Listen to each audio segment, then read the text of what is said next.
And we're back live yet again for another post-match show following West Ham's victory, of West Brom by a score of 3-1. As you had just told me, Tommy, that was probably the most stressful two-goal victory I've seen. But yeah, as always, I am joined by my co-host Irish Tommy. How you feeling, mate? Feeling dapper. Yeah, just delighted. As Danny says, European tour. Listen, that because it was in our hands. It was in our hands after Villa did us a huge favour away at Tottenham by beating them. It was in our hands. We knew what we needed to do. 4 points guarantees us Europa League. Yeah, and so sorry. to get 3 of those points tonight was massive, absolutely massive. And now, happy birthday, Father Snowman! Yes, happy birthday, Father Snowman. I don't know if he's going to be brave enough to tell us how old he is, but because I have no idea. But happy birthday, lad! And what a way to celebrate it! You got the best possible present. West Ham giving you 3 points. Yeah. So as you had mentioned, this all but guarantees us a European football. If we were to stay in 7th right now, obviously the Conference League, but no, excuse me, are we in 8th or 7th? We're in 6th. 6th. I'm all crossed right now. Yes. 6th is Europa League, 7th is the Farmers League. But Tottenham can go play in the Farmers League. We're all right, Jack. Yeah. We're going to have Europa League football. Everton have a chance to tie us on points as well, but they would need to win by 9 to overtake us. No, forget Everton. They're not in the picture. Yeah. No, that's what I'm saying. It's improbable. Tottenham play Leicester for their final match of the season. So we get a point, it's guaranteed. Or if Tottenham lose to Leicester, which Leicester is going to be fighting for Champions League. So if Tottenham lose that, then we're guaranteed a Europa League spot as well. No, as long as Tottenham don't win. Yeah. Even if Tottenham draw, we lose. I was thinking we were tied for a second for some reason. No, we're 3 points ahead. We're 3 points ahead of Tottenham now. Yep. Wow. So the only way they jump us now is if we lose and they win. So yeah. And like you say, Leicester are going to be going all out, in that game. They have to get Leicester have to get 3 points and hope Liverpool slip up. So I don't think Tottenham are going to go to Leicester and win. I really don't. So I would like to go on a high, regardless, with it being a home match. Look, of course. I mean, let's just take it into our own hands. Let's not have to worry about what Tottenham do. Let's just win the damn match and celebrate. Yeah, I mean, if we're leading against Southampton at any point, we'll be in a very relaxed position because we will know that Southampton will have to come back and beat us. And especially, if it gets to the point where we're winning and Leicester are winning, I mean, we're going to feel like we're on easy street at that point. It would be lovely. I don't know if it would be lovely if Everton beat Tottenham out for 7th and they got the Conference League. Oh, that'd be incredible. That'd be hilarious. If Tottenham lose and Everton get any points, then that's the case. And Everton play. Oh shit! Everton play at Manchester City last match of the season. Yeah, Man City ain't going to give a damn. They'll put a second-string team out. They've got Champions League. And they've wrapped up the title. Yeah, so you won't be seeing the best Man City side there. And Everton's away form is excellent, by the way. So true. It would be incredible to see that the only London squads going on European tour are Chelsea and West Ham. Yeah, so just delighted because if we'd have only taken a point, say, tonight. Oh, Arsenal! That is true. Arsenal can get 7th, depending on. Arsenal can too, yeah. And I know, obviously, Arsenal fans would left their asses off if they jumped ahead of Tottenham. Technically, it's possible for Leeds to get it as well, but they would need to. Yeah, it's a whole host of things to happen, and they would need to win by 16. Yeah, but Yeah, look, basically we're in the driving seat. Yeah, we're in control of our destiny. Yeah, the deck is, or the dice are loaded now in our favor. Yes. We literally just have to not lose, and we're guaranteed. So it's a great position to be in. Um, I watched the Tottenham Villa game. You'd have sworn I was a Villa fan if you didn't know me watching the game. But Tottenham defensively were absolutely shocking. Villa should have scored 4 or 5 goals. They really should. They had so many chances. But look, they got it done in the end, and then we knew what we had to do, um, and we got it done. Not in style exactly, but we got it done, and that's what matters at this stage of the season. It's all about the result. It's nice if you can get the performance and the result, but ultimately, once you get the result, job done, happy days. And I think that means our players will go into the Southampton game much less nervy. Yeah, and that helps us massively because Yeah, you if could we, like I say, tell yeah, we were very nervy at the beginning. like I say, if we had only drawn, say tonight, then it would have been the case that we'd have to beat Southampton to make sure. Um, but now the players know, just don't lose it. Uh, and Tottenham have a tough game away at Leicester, and so I think we'll maybe get a bit of a better performance against Southampton, hopefully. But yeah, that own goal, I don't know if you saw it, Chris. The Yes. own goal by Reguilon was an absolute cracker. Yeah, I've heard that it was an absolute worldie.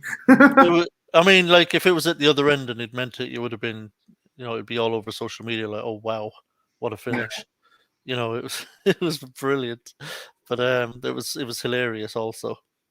Kind of shifting back to this game, I want to get your first initial thoughts on this because it started out very well for us, or it seemed like it would, with the penalty within inside 40 seconds. Of course, then Rice missed it, and it just felt like one of those matches where nothing was going to go our way.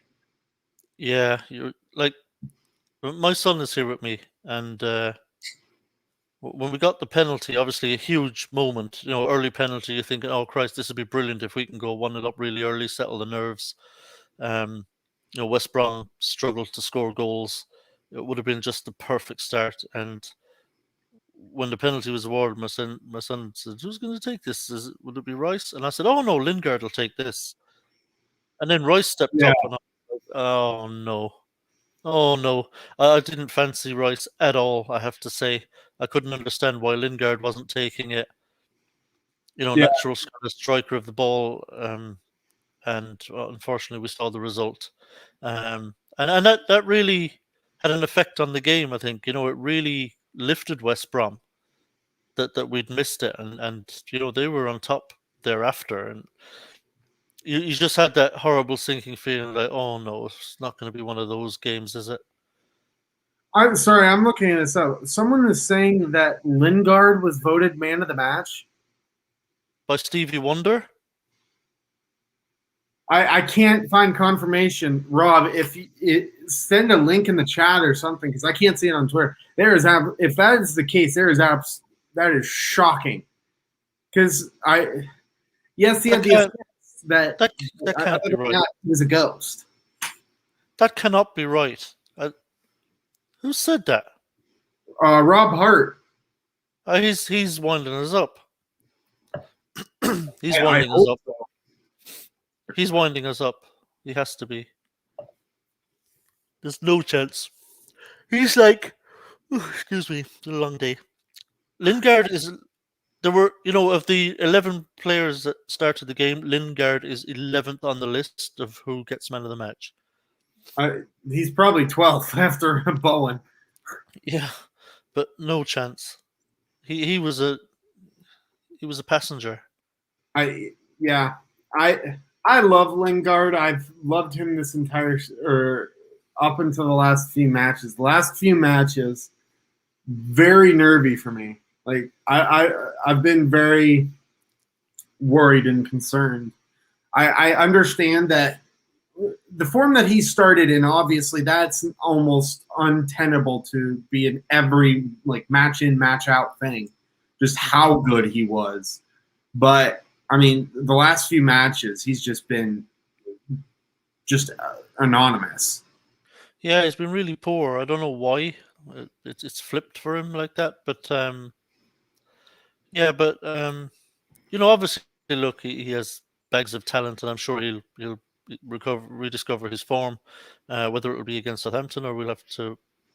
Well, no, listen, it may not ever. Sunday might be his last game in the West Ham shirt. We don't know what the That's story true. is, but hopefully, he'll put in a better performance on Sunday. So I'm not trying to dig him out too much, but we have to talk about the substitution, Chris. It was absolutely nuts. I know. I saw you had tweeted it saying that it's obviously a teacher's pet. I think it's more just he's trying to get him more playing time.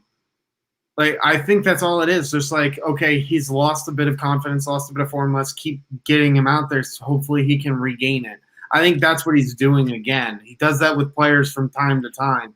I mean, even Fornall's not phenomenal today. He could have been subbed out. Fornall or Lingard definitely should have been subbed out, but he subs out the best player on the pitch.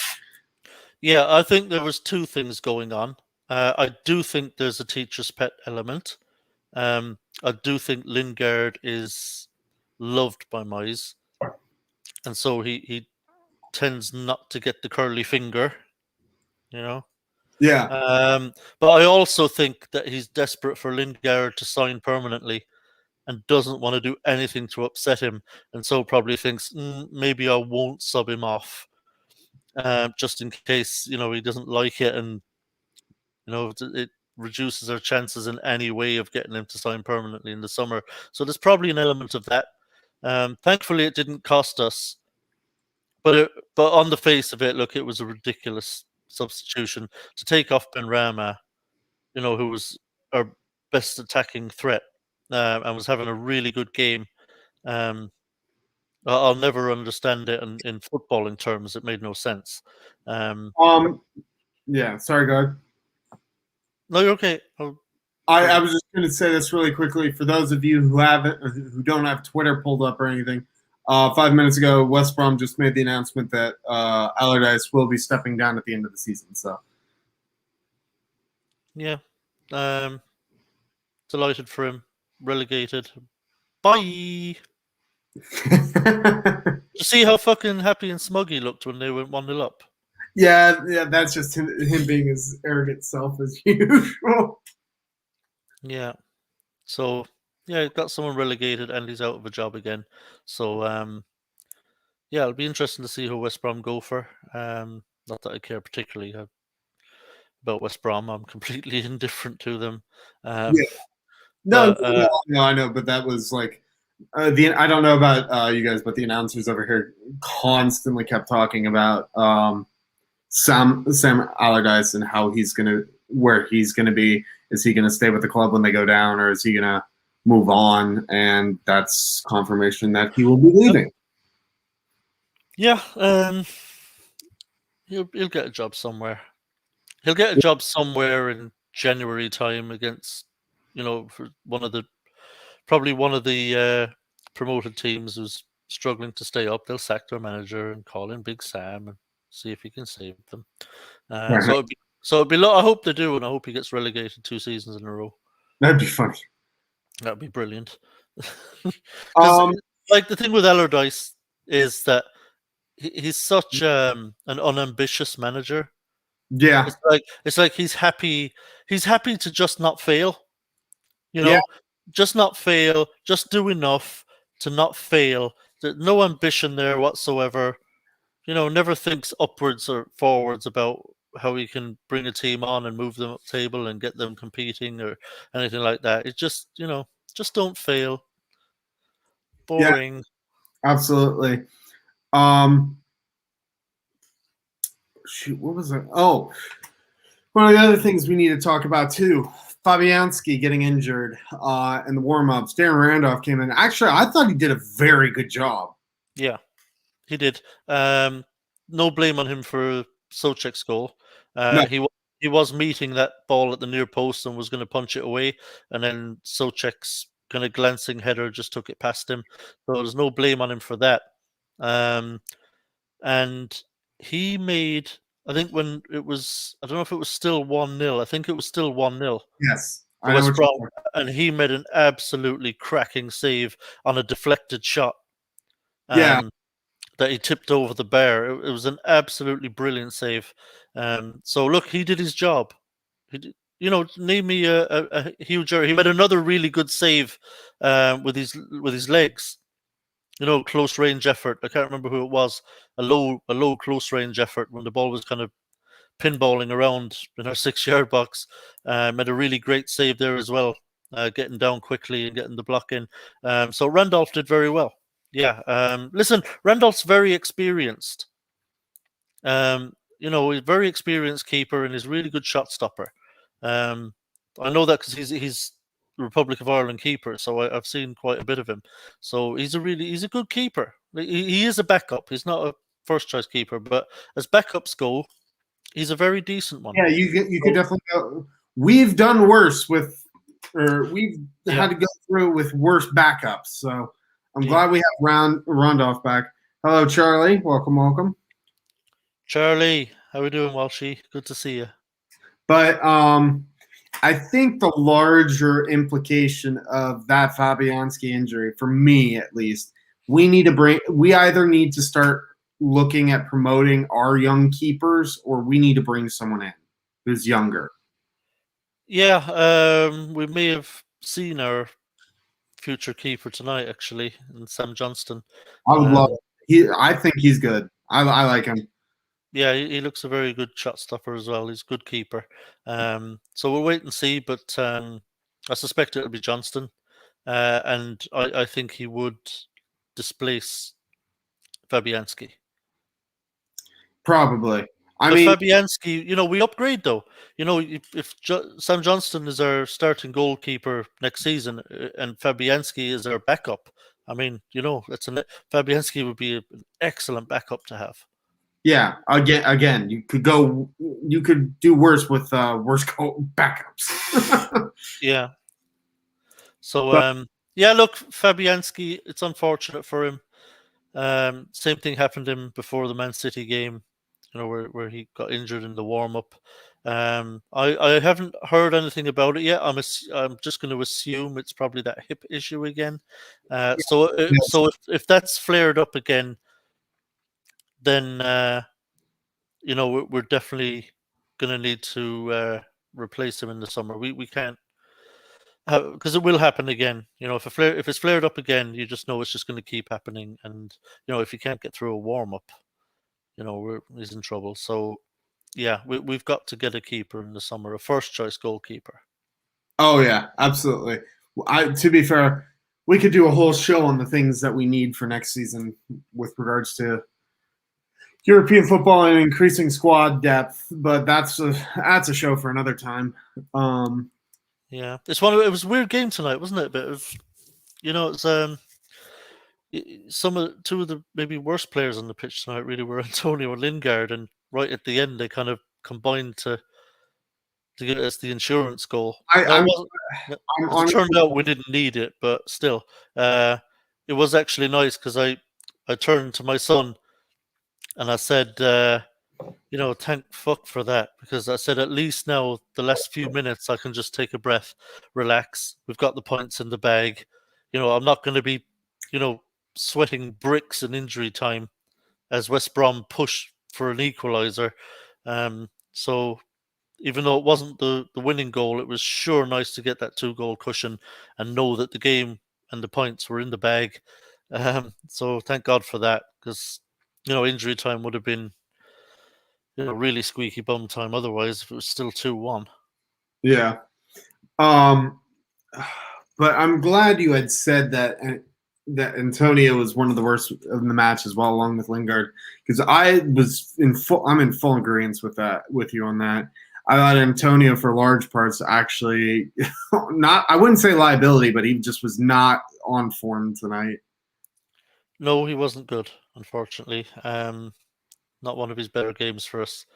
Um, but again, I think Moyes just really likes Antonio, number one, and number two, he obviously doesn't trust Odubeko at this I, point. I don't understand it. Like, yeah, I don't know. He's a number 9. He's a natural finisher. I mean, he's a great striker of a ball, Odebeko. Um, so look, I mean, he is very young, very limited experience. I suppose he brought him on the Man United game and didn't do anything, so maybe he's kind of judging him a bit on that. Um, but that would be harsh. That like he has had probably maybe 25 minutes collectively this entire season. What can you prove with that? yeah, but Moyes can be very slow to bring people through. We've seen it with Ben Rama. So I think the fact that Odebeko is on the bench, clearly Moyes thinks he's got something. So hopefully, next season we'll start to see a bit more of him. We're Well, going to need to because with increased game time, yeah. we're very very likely going to be playing in the Europa League. So we really need to start seeing the likes of Conor Coventry and Odebeko a bit more. Yeah, we're going to So start needing to dip into the youth talent a little bit more than we have been this year. yeah, I don't think. Yeah, I don't think we're going to be able to recruit enough of the squad depth that we need. So I think there are going to be some players from the youth team that are going to be involved. Like I said, the likes of Odebeko and Coventry. We'll see Ben Johnson a bit more, I think, which would be nice. We always like to see academy products coming through into the first team. So, and there are a couple of others down there that I think, are getting closer and closer to making the breakthrough. I think Longello signed a new contract, which was great to see, and young Ashby, I think, will very soon become the backup right back to Sofal. Yeah, Ashby's a crack, and his first name escapes me. It's a little unusual one, but I'm sure someone in the chat will tell me. But Ashby is a cracking player. He looks a real prospect. So hopefully we'll see some of him next season as well, and possibly at defensively as well. Centre back position, we may see. What's his name? He signed a contract recently as well. What's his name, Chris? the one that we just brought in from the Danish side, I think it was. Oh yeah, we'll definitely see him. I think. Yeah, we'll definitely see him. But yeah, we've got some players there that can come through. But obviously, look, we need to buy in some first team, ready to go Harrison first team Ashby. player. Harrison Ashby, yeah. We need to bring in some ready to go first team players next season. Jamal Baptiste, thank you for And Alves is. and Alves, yeah. It's been a long day. I'm a little brain dead. Sorry, guys. No, I completely understand. And plus, there's just so many names as well. Yeah, And you don't see them enough, so it's just they kind of escape at times. yeah. Ajabole, at least. Elise is there as well. Yeah, so we got some prospects, and there's slightly younger lad as well who I'm really excited about, Kai Corbett. There's a midfielder who looks absolute mustard. So I'm really looking to see how he progresses. I'd like to see Corbett go out to the championship on loan next season, Okay. and let's see what he's got. So I'm trying to think of other talking points. Like I'm trying to remember back to the match. I know it just ended, but it's already escaping me just because of like nerves and everything like that. Yeah, look, it ultimately it was not a great performance. Yeah, it was. It felt like a draw that turned into a 3-1. Yeah, I mean the players looked nervy to me.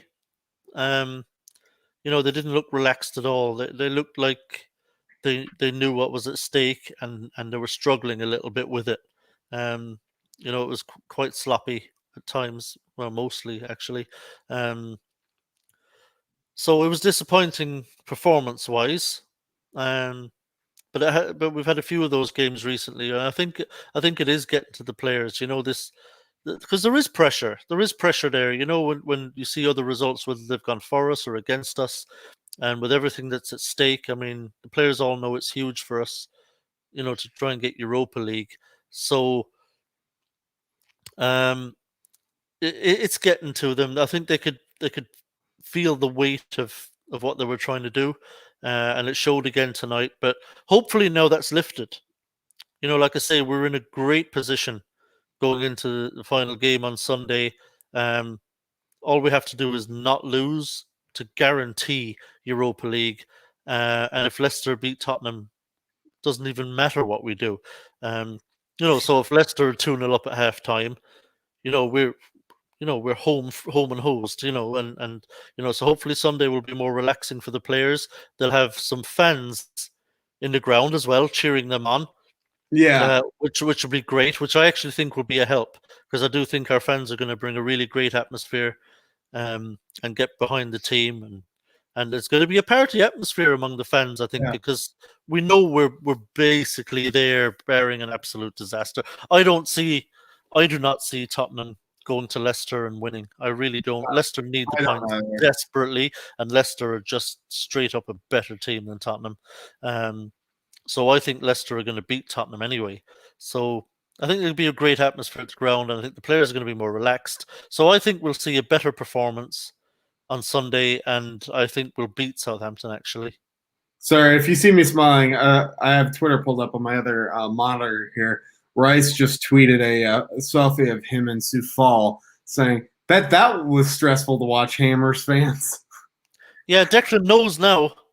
Yeah. Declan knows now.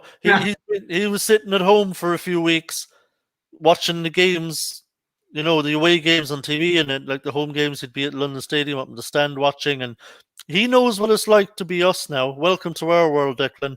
So, yeah, he has a new appreciation of how stressful it is to be a West Ham fan, having to watch them play.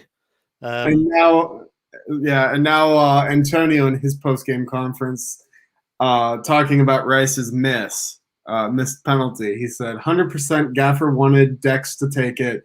He's taking it today. Seems like someone else needs to step up next week. Ahem. Yeah, sorry, Mick, but it shouldn't be you either. Rice actually tweeted back, penalty practice for me tomorrow. You score some, you miss some. That's football. No, sorry, Declan. It's not. When it comes to penalties, you can't say you score some, you miss some. That's Mark Noble. You've got to be great at penalties. You've got to put those away. You can forgive missing the odd one, but you cannot be hit and miss with penalties. You just can't. You've got to be tucking those away 9 times out of 10, the way Mark Noble has his entire career. So if Dick is going to be taking penalties going forward, he better do a fucking lot of practice, and he better start putting them away. You have to. You just can't be hit and miss on penalties. You can't have this attitude of, well, you score some, you miss some. No, I totally agree. People are saying Souček. Is Souček that good at penalties? Souček, I've no idea. I don't know if he's ever taken penalties, so I can't comment on that. I don't want Antonio taking him. He is not a natural striker of a ball. With the personnel that were on the pitch tonight, I'd have been fine with Lingard or Benrahma. If Bowen had been on the pitch, absolutely fine with Bowen taking one. He's a very clean striker of a ball. But I really generally just don't want Rice or Antonio taking it. I bet you Cresswell will be really good at them. Yeah, I can see that. Thomas Souček has scored 10 penalties, missed 3. So scored 7, missed 3? No, he scored 10, missed 3, so 10 out of 13. Yeah, very good ratio, yeah. Yeah, I would take it. It's fine. So, I'll take your word for it. If Souček is particularly good at penalties, then by all means, step up, son. Yeah, I wouldn't mind it. But yeah, I remember back sort of close to shortly after Lingard had signed and joined the squad, he tried to take one and missed it, and then afterwards they were asked, and apparently Moyes wants Declan on penalties. So, I don't know why. My guess is that's partially just trying to as a way to keep him in the fold, try and get him more goals to want to stay with West Ham. Yeah, okay, fine, okay, but he's gonna have to fucking practice them and get really, really good at them. Yeah, Yeah, he's So, not start. He's not had a good start to his career as a penalty taker. He's 50%. yeah, yeah. So, yeah, it's not great. But yeah, you know what, Chris? I'm just thinking there as you're talking, because we're talking about the likes of Rice and Lingard. Yeah, Uh, if we secure Europa League football on Sunday, if it's in the bag, and I'll be honest, it's gonna be. it's It's very gonna be. likely. I do not see us losing to Southampton, and I do not see Tottenham winning at Leicester. So I think we're there. The fat lady hasn't sung yet, but she's clearing her throat. Um, and I think that's going to be massive for us in keeping the likes of Rice and Lingard. Yeah, You I know, think that with this, I think Rice stays for sure. And with Lingard wanting to stay, that's interesting to me as well because it seems like he has such a tight relationship with Rice. If yeah, he's wanting to stay that badly, it seems like Rice wants to stay too. I, yeah. I, don't, Look, I don't know if I'm overlooking that or like looking too much into it, rather, but I think that's kind of like where my head is at with regards to that. with regards to Rice, here's where I'm at on it, and I'll answer your question in a second, Jesse. Um, Here's where I'm at with the Rice. Look, if a giant bid comes in from Man City or Man United or Chelsea or whatever, and I think he's going to say, look, I want to go play Champions League. I'm going to assume Chelsea will Chelsea play Villa away on Sunday. Let me Um, check here. I think, and I'm going to assume Chelsea are in Champions League as will Man Chelsea United and played Liverpool. Villa at Villa. Let's see here. Goal difference. Only, What's the Leicester are how far behind Chelsea now? the only way for Chelsea to be out of Champions League is if both Liverpool and Leicester win and Chelsea lose. If Yeah. that happens, Chelsea falls to fifth. Yeah, so I think Chelsea are going to be there. So if a big, huge bid comes in from the likes of City or United or Chelsea, I think Declan will say, "Look, I want to go." And if the money is right, the board will accept the offer. We know that. So in those circumstances, Declan Rice will move on, and I won't begrudge him that for a second. Um, but if that doesn't happen, you know, if a major bid doesn't come in, I think with Europa League football and with the season that we've had, finishing sixth, I think Declan will be saying, right, we're moving in the right direction. He loves David Moyes. He loves West Ham. He is happy at the club. So with Europa League, with David Moyes there, top six finish, um, he'll be perfectly happy to stay on at West Ham next season. He will not be disappointed in the least, Declan, if he's a hammer next season. I think he'll be perfectly happy. Yeah, Um, he's playing for England. It's not going to affect his England place whatsoever. Um, so the only way he leaves is if a massive bid comes in that gets accepted by a major yeah, club, and then he'll go, which is fair enough. But I suspect he'll be here actually. I really do too. Yeah, I don't think a massive bid is coming from anyone. I think we might get a cheeky bid from someone. You look at some of like the tweets that Declan Rice liked on Twitter, and it just seems like he is absolutely like more than happy at this club. So Yep. as long as we continue the winning ways, with European football now, with the manager he wants, with his friends like Lingard and like that, and the likes of them, he's going to be here. He's gonna almost prefer because we've spoke on it too before. There's not like amazing odds that he would walk into like a city and he'd immediately start. So he's just going to be one of those rotational players, and I don't think Declan is that kind of player. Yeah, I don't know. Yeah, agreed. I think he'll be a West Ham player next season. I do. Um, I don't know if the money is there for a lot of clubs to stump up for him anyway. Yeah. Um, but I promised Jesse I'd answer his question. He was asking if I think we can get 3 points on Sunday.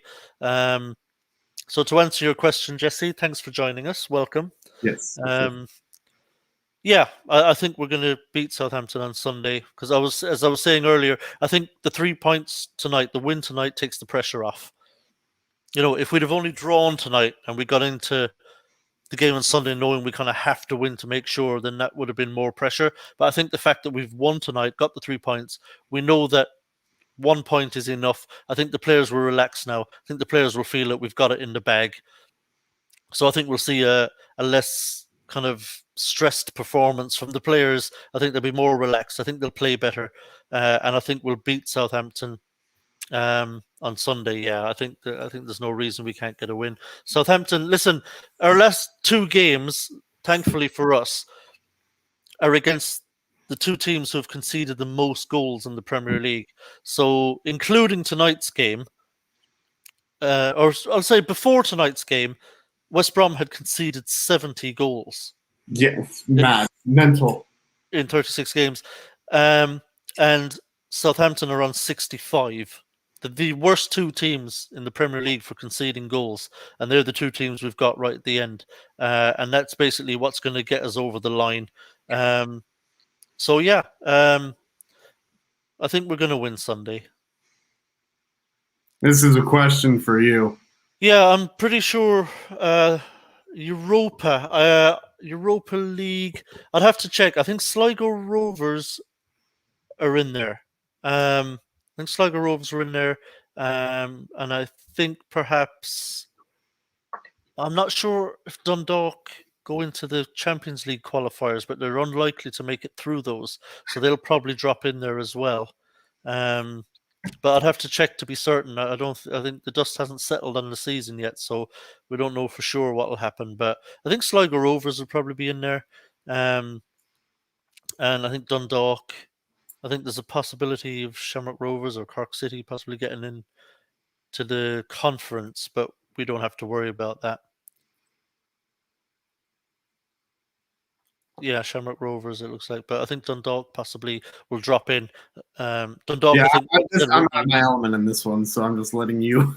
Yeah. No, but there will be a couple of Irish teams in there, so I'd love us to draw one, obviously. It wouldn't be much of a journey for me to go to that one. Here's a good question from Father Snowman that I don't even know the answer to. Do we have to play a qualifier?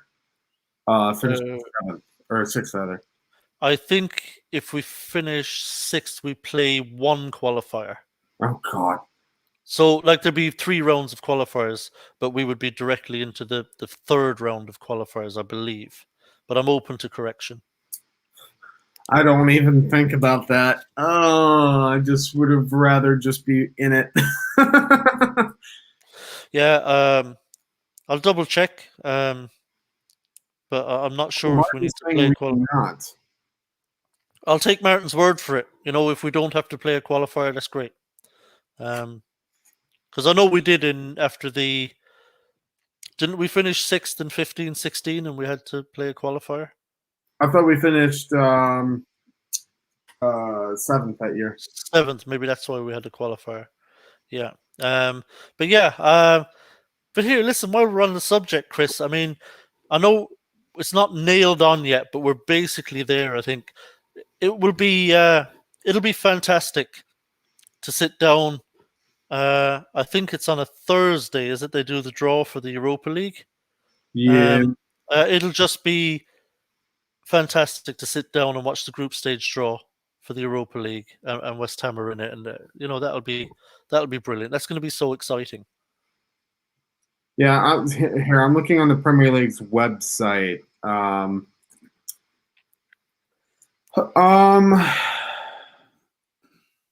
Fifth place team in the Premier League qualify for the group stage proper. The winners of the FA Cup qualify for the group stage proper.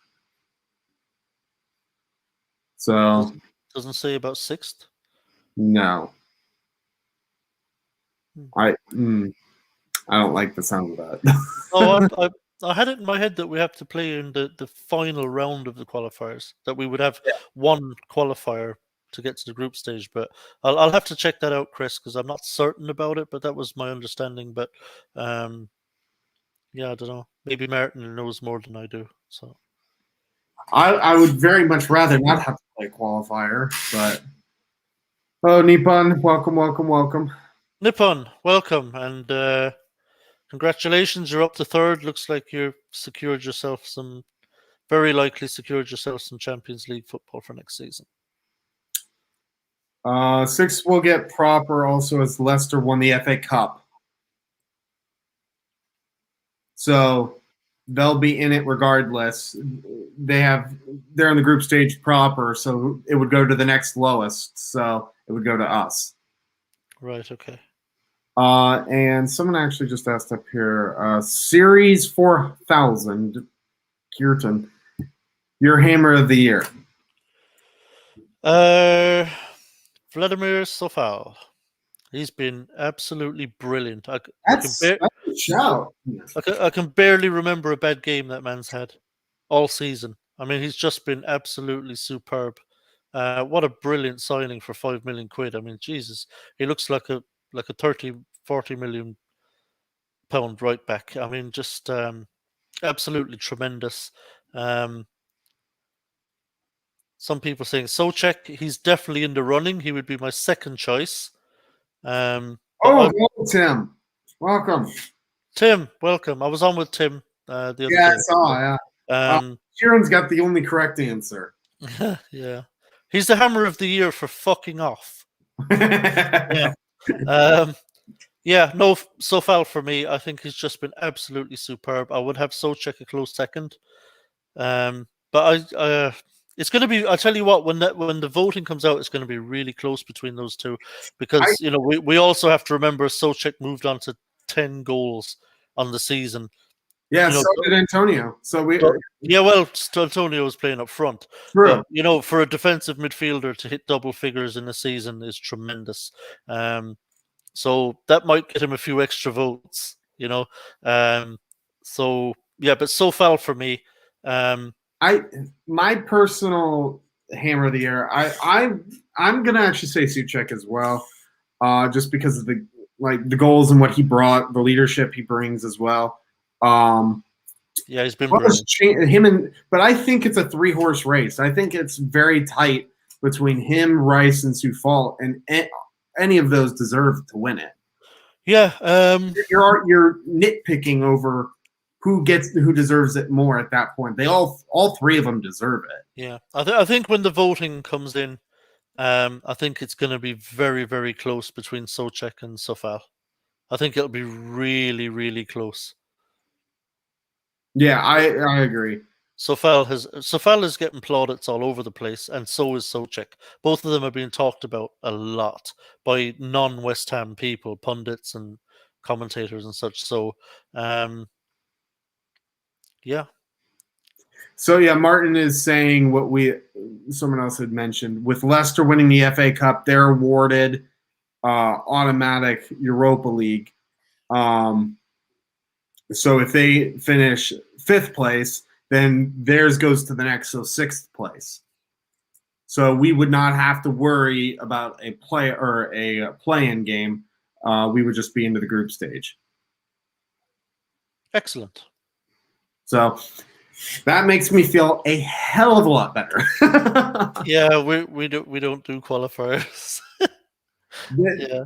Sufal signing this season, absolutely, hands down. Yeah. Lingard's going to get some votes for obvious reasons, but Sufal is hands down. Yeah. Yeah, Sofal has just been unbelievable. Yeah, look, obviously there's going to be a mixture of opinion, but yeah, it'll be interesting to see the percentage of the votes when they come in for Hammer of the Year, and I think, like I said, it's going to be very close. I think between Souček and Sofal. Yeah, absolutely. Yes, Marky, that was for so many reasons. Yeah, and it's. I'll tell you what, it was a. You see, this game, it was a kind of feast or famine game, wasn't it? If we'd have played really bad and lost, we'd all be sitting here incredibly depressed, probably a bit angry, saying we're throwing it away. We had a glorious opportunity to get possibly Champions League, but at least Europa League, and we're just chucking it all away. But the fact that we came through it and got the 3 points, now we're almost nailed on for Europa League. So it just changes the whole tone. It changes the whole tone. If we finish sixth, as we should now, and get Europa League, we're all going to be just beaming smiles because it will have been an absolutely tremendous season. Whereas if we'd messed it up and ended up not qualifying for Europe at all, if we'd have been, jumped by Tottenham and Everton or something and finished eighth, it would have felt like a real kick in the teeth. It wouldn't have felt like as good a season as it was. We'd have felt like we just really blew it. So Yeah. I'm delighted that we got over the line tonight, albeit it wasn't pretty. Because it's kind of resurrected our happiness and our delight at the season we're having. So even though, despite the fact we're having this really kind of wobbly spell at the worst possible time. So yeah, just delighted now we're back on track. Thanks in part to Villa and in part to ourselves. So yeah, I think when the dust settles on the season on Sunday evening, I think we will all be very, very happy hammers. Yeah, absolutely. Someone had asked a question, Foshizi. Who is your unsung Hammer of the Year?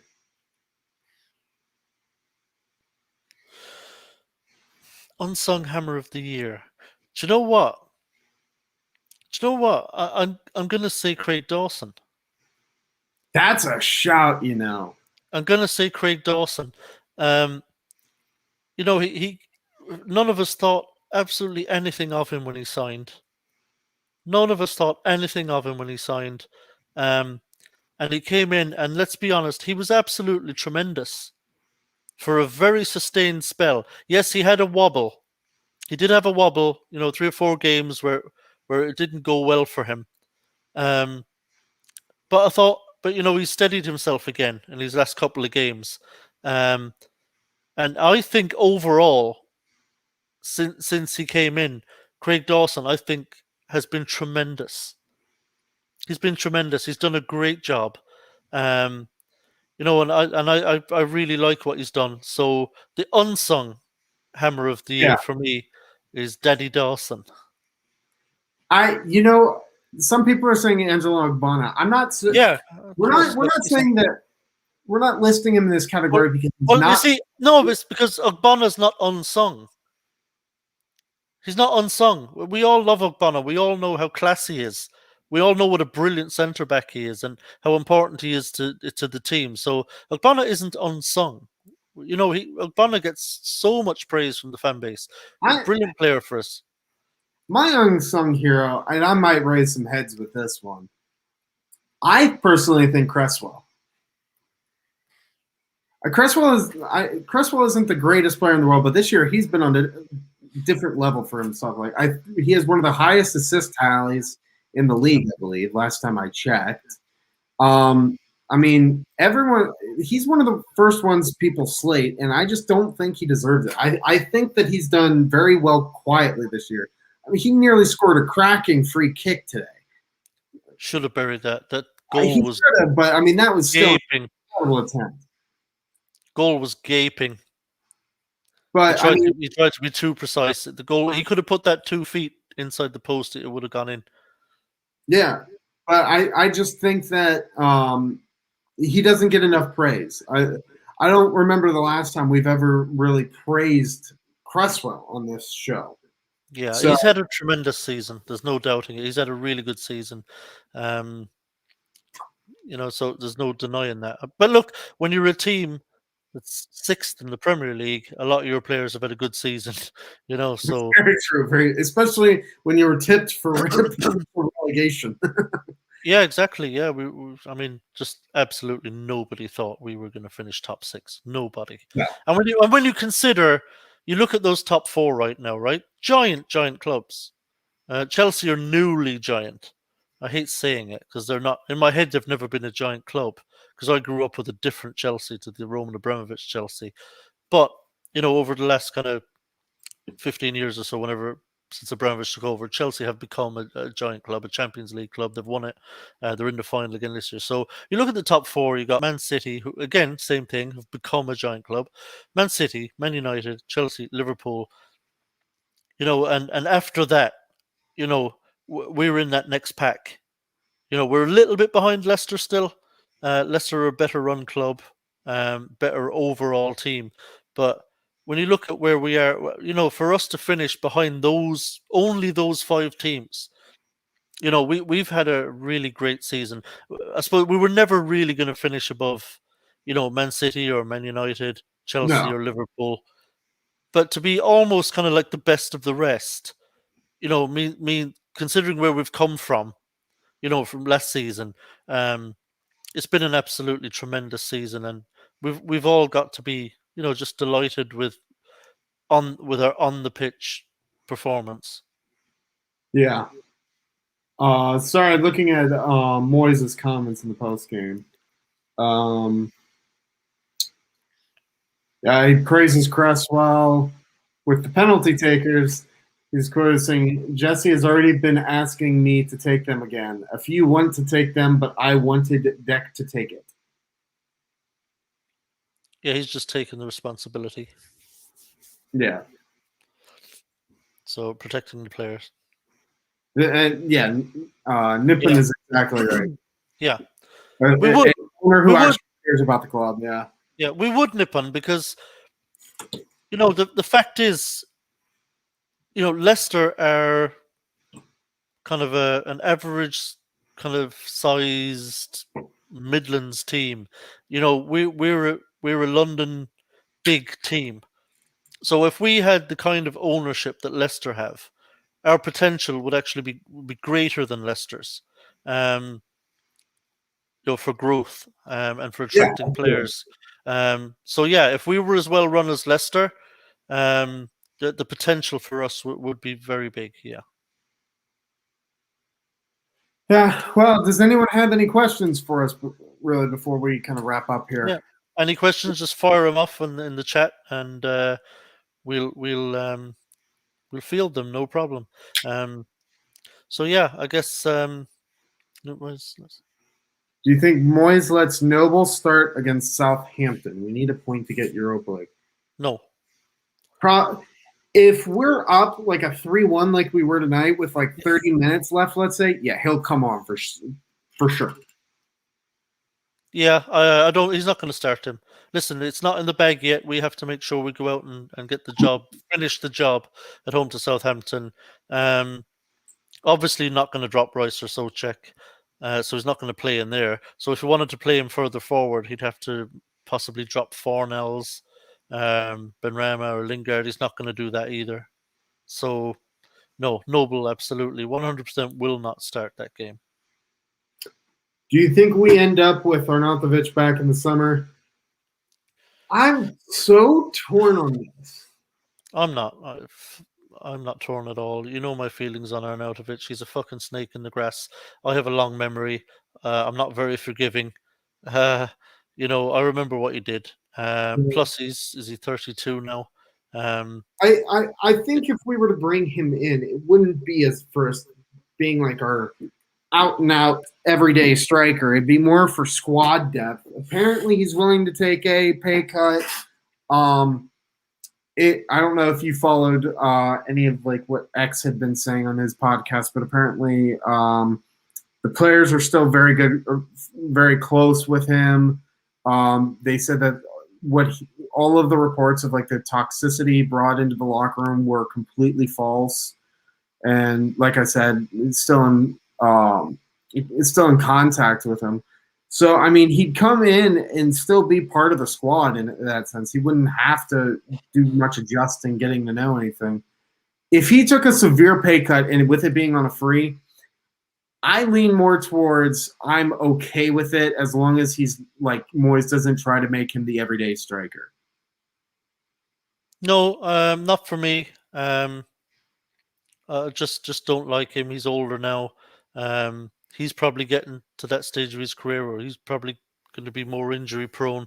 I'd much rather bring in a proper number 9 like splash the cash on a real number 9 who's a natural finisher, and then have Antonio and Odebeko as our backup strikers. I just don't want Arnautovic back. See, I don't know. A lot of people are. I think a lot of fans are thinking about the Arnautovic that was with us before. I suspect. He's older. He's coming towards much closer to the end of his career. I think he's just sick of China and wants an out. Um, and I don't think we'd be getting the same player we had before, to be completely honest. Yeah. Here's a good question from Kieran. Will we join the Super League now? I hear it's quite popular. Yeah, it'd be so funny if they tried it again and this time invited West Ham instead of Tottenham. Oh yeah, I mean, how embarrassing is that? Is this for Arsenal and Tottenham? Oh, we're going to join the Super League because we're too good for these for these leagues. And lowly little West Ham just finished above both of you. Yeah, I know. Jesus Christ. That was a joke. I mean, it's been a running joke ever since that Tottenham got invited in. Oh, see this comment from Mark Ratchford. Yeah, I was just about to ask you, who would you take these clubs? Here's something interesting for you. Sheffield United midfielder Sander Berge, who is a quality player, had a £40 million release clause, which, because of their relegation, now drops to 12 million. It's a steal. It's robbery. It's Okay. robbery to get Sander Berge for 12 million quid, and would be brilliant to have as a midfielder, especially as we're going to be pretty much confirmed now going into Europa League. So if you want to talk about, we have limited funds. If we don't stump up the 12 million for Sander Berge and at least try to sign him, he'll have other suitors. But if we Yeah. don't, but we'll be towards the top of the pack of those suitors. We're going into Europa League. We finished 6th. We're a bloody good side. If we go in for Sander Berge, get him for 12 million, that would just be as good a business as the Socek deal, basically. This is one for me. If we don't get Johnston from West Brom, I would gladly take Areola. Yeah, I would take Areola over him right now. Real okay.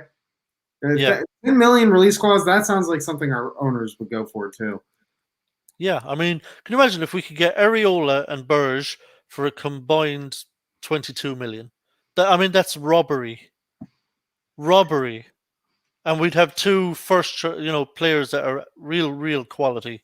Obviously Pereira as well from West Brom, but I mean, I think he's going to have bigger suitors coming for him. Yeah.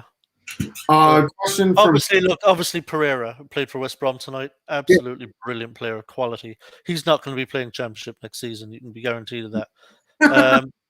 I'm just wondering. Do you know what I suspect might happen? I don't think Pereira's coming to West Ham. Oh, I don't know. Unless we fail to get Lingard, then maybe we look at it. But I think Lingard's going to be West Ham player next season. I suspect. Ibiri Eze just ruptured a ligament in his knee, and Really? he's going to miss most of next season. Horrible injury for him. It's terrible for him. Terrible for him given the season he had, and a massive blow to Crystal Palace. I think this could trigger Crystal Palace to go in for someone like Pereira, but we'll see. But yeah, Pereira's absolute quality. He would grace any side. Really quickly as well, Phil wanted to asked, and this is when I can't find it now. Oh, do you think that Newcastle will take over? Will go through this summer? I have no idea. I've not been paying attention to it. I really haven't. No, I think it's probably dead in the water. The Premier League, there was some weird shit going on there. There was some weird shit going on there with the FA and Premier League, delaying and not making decisions and something. I don't know what was going on there, but I think it's probably dead in the water. Newcastle might be taken over, but whether it would be the same people, I don't know. That doesn't seem like it's very likely at the moment anyway, unless something changes. So apparently, by the way, we now have beef between Sam Allardyce and Mikel Antonio. Apparently, Antonio was commenting on West Brom's or Big Sam's style of play, and Big Sam went on a 2-minute rant, basically saying he just insulted me and my team. It's disgusting what he said. It's a load of crap. He went for actually probably about 5 minutes. Good for you, Mick. Well done, lad. Love it. Love it. Like it is a full like video of just Allardyce railing against him, or trying to at least. Yeah, don't care. I'm glad he pissed off Allardyce. Can't stand the man. Fair enough.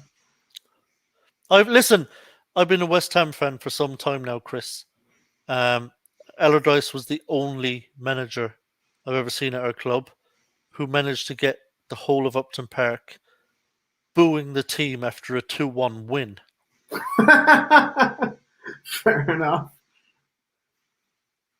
That is bad. That is very bad. I don't know if you remember that. We beat Hull 2-1 at Upton Park. That was before my fandom. Yeah, we beat Hull 2-1 at Upton Park under Allardyce, and the whole of Upton Park booed the team off the... Well, it wasn't the team. They booed Allardyce, basically, after the game, after a win, and he gave it all this. It's famous. He gave it the ears up to the crowd, like, like, don't give a shit. Like, So, yeah, that'll tell you about Allardyce. Ask Everton fans what they think about his style of play. When he was at Everton, they were disgusted with the way Everton were playing. Yeah. Sima and Holsek from Slavia Prague. Would you take either of them? Yes. Klozek I really like. Really, really like. I'd love to get hold of him.